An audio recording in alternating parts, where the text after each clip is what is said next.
Have you ever stopped to think about the sheer magic of stories? How a simple narrative can just reach across generations, teach us things, inspire us, and, well, prove that the joy of learning never really expires. Absolutely. It's Hmm. quite profound. And we've just been digging into something really special, haven't we? A tale that captures exactly that feeling. It really does. It reminds it's never too late to, start something new, discover something. Precisely. So for this deep dive, we've gathered insights from, well, quite a few explorations into this one beloved story. Yeah. And we're not just talking about a book here, are we? We're Yeah. stepping into this whole world, a vibrant world, where family bonds, intergenerational bonds, meet the power of education. And it's coming alive now on stage. That's the exciting part. It really is. We're looking at the journey of Sudha Murty's wonderful story, How I Taught My Grandmother to Read, Hmm. and its brand new Hindi stage adaptation, Kissa Kahani. It's more than just a play, isn't it? It feels like this timeless message finding a totally new voice. It absolutely is. And this specific adaptation, it's by a really interesting Delhi-based group, Storee Ki Boree. Okay. And people should know, it's scheduled for July 13th, 2025. Yeah. That's at the LTG Auditorium in New Delhi. Good to know. Yeah, it sounds like it'll be an experience that really connects generations, you know, celebrating that spirit of lifelong learning we were just talking about. Something we could all probably use a bit more of, right? Definitely. So, what we've done basically is piece together the original story, why it's so significant, and the creative thinking behind bringing it to the stage now. Yeah, think of this as our shared exploration.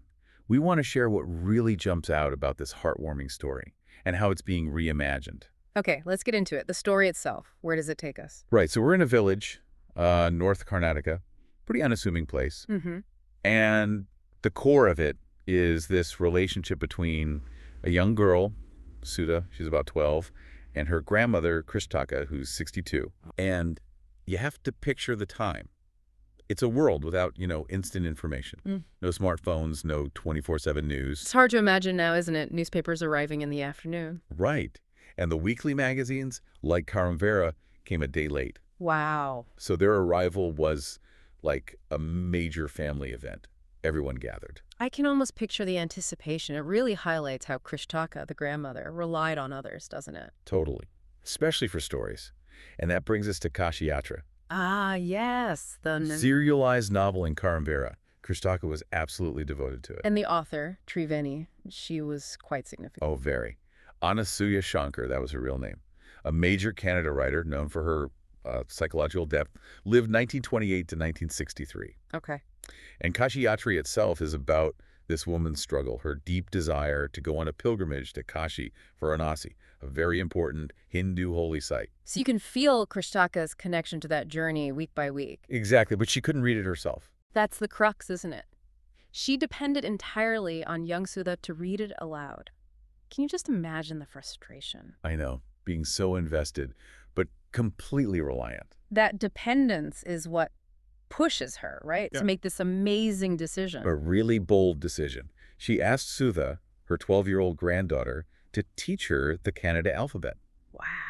And the story details the daily lessons, the dedication involved, this incredible learning process between them. It must have taken so much patience from both sides. Oh, absolutely. Determination too, Oh. but the payoff, it's just beautiful. The ending is wonderful. Ishaka succeeds, she learns to read, and then, on Dasara, the festival, celebrating good over evil, she gives Sudha the novel, Kashi Yatra. Able to read it herself. Oh, that's powerful. It really is. It's not just about literacy. It's about independence, commitment, achieving something personal against the odds. Literacy as freedom, basically. So how did this very personal story become something bigger, something discussed in schools? Well, a key thing is that it's semi-autobiographical, Ah, okay.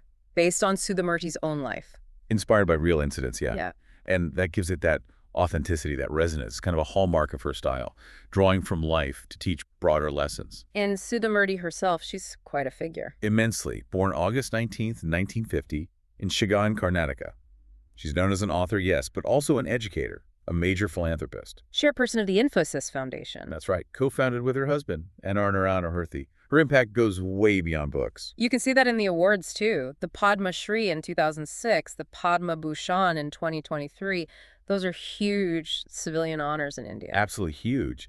And then Nominated to the Rajya Sabha, India's upper house of parliament, in 2024. That speaks volumes. And she's written so much, over 40 books, English and Kannada. Prolific is the word. Novels, short stories, children's books. She covers a lot of ground. And you see a connection between her writing and her philanthropy, don't you? Definitely. Like through the Infosys Foundation, setting up libraries, computer labs in rural schools, it reinforces that message from her stories. Lifelong learning isn't just a nice idea.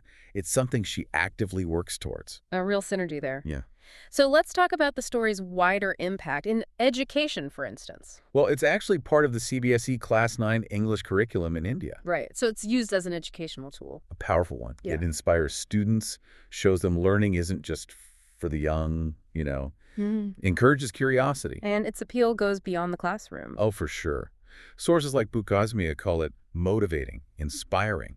The simple narration works for kids and adults. Because the themes are universal, right? Perseverance, respect, discovery. Exactly. Those are fundamentally human things. And it also paints this lovely picture of rural Indian life back then. Where serialized novels were the main event. Yeah, shared experience. And it subtly touches on gender issues in education, too. Krishtaka's empowerment is key. Which you said is a recurring theme in Murty's work? It is. A very important one. Advocating for women's empowerment. Okay, so now this story gets a new life. Kahani on stage. Yes.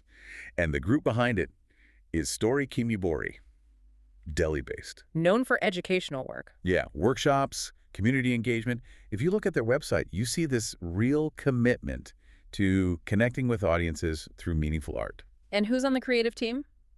They've got Munish Sharma directing, dialogues by Mrinal Mathur, and crucially, dramaturgy support that's like shaping the play's structure and flow from Kavita of Vishwa Shilpi art consultation in Bengaluru. So a solid team effort. Looks like it. They're clearly aiming for a rich adaptation. How are they approaching it? What makes this version different? Well, they're aiming to retell the story. Vijay is Krishtaka's name in the play. Saya is Sudha, using a mix of things. Yeah. Theater, yes, but also movement and music, original music. Ah, interesting. Multi-sensory. Exactly. The goal seems to be creating something fresh, immersive, that works for all ages, taking those internal feelings, the quiet struggle of learning, and making them dynamic on stage. That makes sense. Yeah. Especially for theater. Yeah, bringing it alive in a way that speaks to everyone, whether you know the original story or not. And the founder of Storee Ki Boree, Shraddha Gupta, she had a quote about this. She did, and it sums it up perfectly. She said, "We are not just staging a play.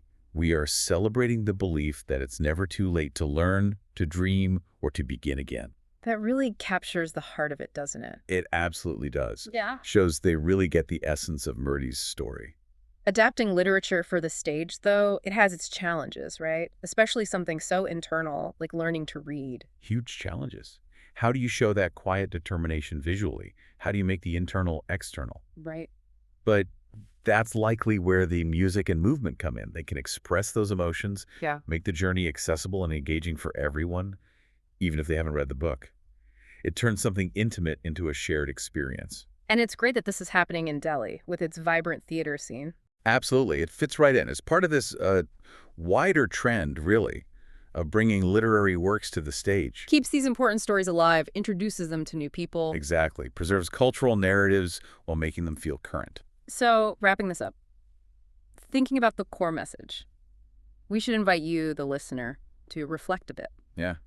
What would it actually be like to teach someone you love, maybe your own grandparent or a friend, how to read? Think about the patience needed, the little steps, the shared achievement. The rewards, too, and the growth on both sides. That's a key point from the story, isn't it? The two-way learning. Definitely. Krishtaka gains literacy, independence. But Sudha learns patience, empathy, how to teach. Both gain so much. And connecting this to today, lifelong learning, intergenerational bonds, these things feel more important than ever, don't they? They really do. In our fast-changing world, remembering that knowledge empowers, connects us, enriches our lives at any age. That's vital. It is. So that brings us towards the end of this deep dive. We've journeyed from the story's origins, felt its impact, and seen its exciting new life on stage. It's a great example of how art keeps inspiring, right, across different forms, carrying important messages forward. Yeah. We really hope this exploration has hit home that central idea. Education's a lifelong journey. It's a gift. And those bonds between generations, truly precious, worth celebrating. So maybe a final thought for you to take away? Given this message, it's never too late to learn, to dream, to start again. What new skill might you want to pick up, regardless of age? Or maybe think about your own family stories. Is there a quiet tale there, full of heart, that could maybe inspire something new, just like Sudha Murty's story did? Something to ponder.